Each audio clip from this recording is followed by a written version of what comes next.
Hi everyone, my name is Mike Eisner. If you made it to this video, chances are you're considering a lightweight rooftop tent, and specifically the Polaris Lite from Naturenest. In this video, I'm going to give you a full, honest review of this tent, real-world use and no marketing talk. We'll just answer some of the most common questions people ask when looking at lightweight rooftop tents, like are lightweight rooftop tents really as good as traditional hardshell tents?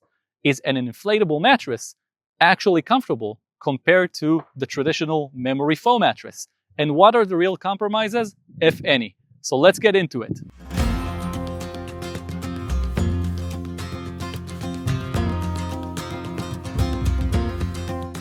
Let's start with installation. I didn't install this tent myself. I had my shop do it, but the process is exactly the same as any other rooftop tent. There's no difference in mounting hardware or technique. If anything, this tent is easier to install because the lighter weight. It's simple, straightforward, and much easier to handle compared to a heavier hardshell rooftop tent.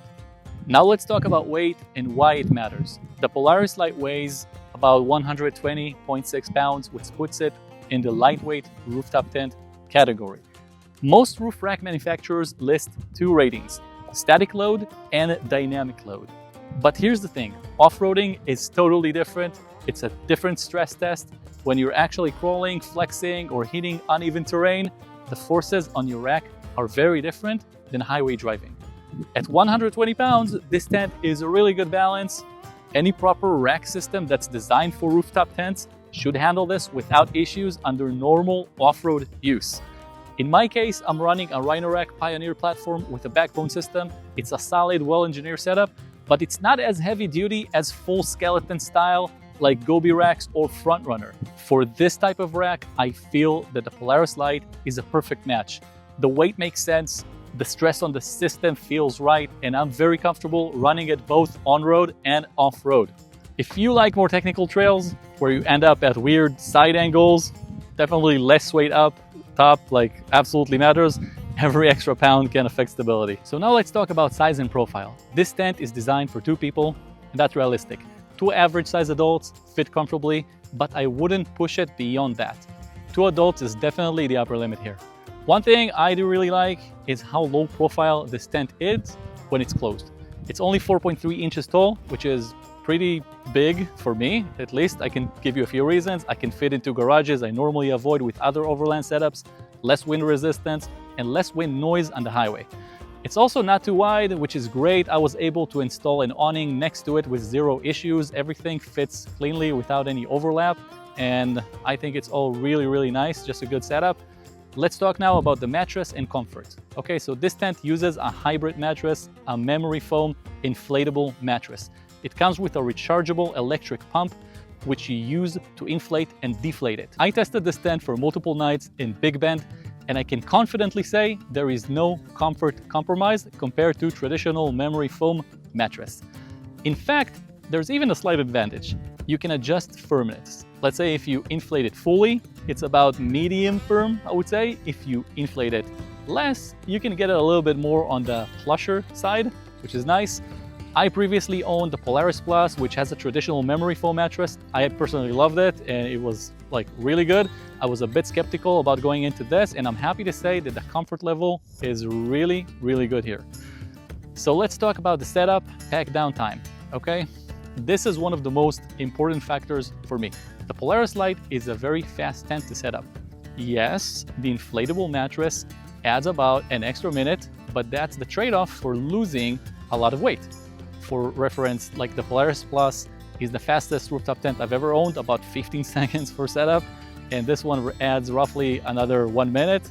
It's not a lot, especially when you compare it to soft rooftop tents, like the first one that I owned in the past. It came with covers, zippers, straps. It took like 10 minutes or more to pack up, and that was the reason I replaced it at the time. So this tent is still incredibly quick and stress-free, and I think that the setup is really quick. Let's talk about weather. I haven't tested this specific tent in heavy rain yet, so I wouldn't pretend I have, but I have tested other Naturenest tents in rain, and they performed really well. And based on that experience, I have no reason to doubt this one. but I did disclaim that just for honesty. What I can say that the wind resistance is really good. It's minimal noise, solid structure, well insulated. When the windows are closed, there's like no sand, no dust, and no light bleed. The insulation makes a real difference when sleeping in windy or dusty environments like, I don't know, Death Valley or Big Bend, for example. And I really think that this is high quality insulation, and you would feel it immediately if you would like try it yourself. And a few words about build quality. The overall material quality is really good. The zippers are smooth. Nothing feels flimsy or cheap. The screens are solid, no sticking or awkward tension points, Everything feels thought out and durable. This is really important because these things really make the difference. So final thoughts. I've owned 3 Naturenest rooftop tents so far. Polaris Plus, Series 2, and now the Polaris Lite. I also own an iCamper SkyCamp 3 Mini, so I have experience on both sides of the market. I can honestly say this, the Polaris Lite is a premium quality at a budget price, and that's why I really recommend it here in this video. If I had one request for the manufacturer is to add an option to buy an extra pump as a backup just for a peace of mind. But this manufacturer has been responsive in my experience, and I'm confident that if you ask, they'll help you out. So if you have any questions, drop them in the comments. I'll do my best to answer as quickly as possible. I hope this review helped you out. I'll be uploading more rooftop tent and overland gear reviews soon, so subscribe if you want to see more real-world testing and honest feedback. Thanks for watching.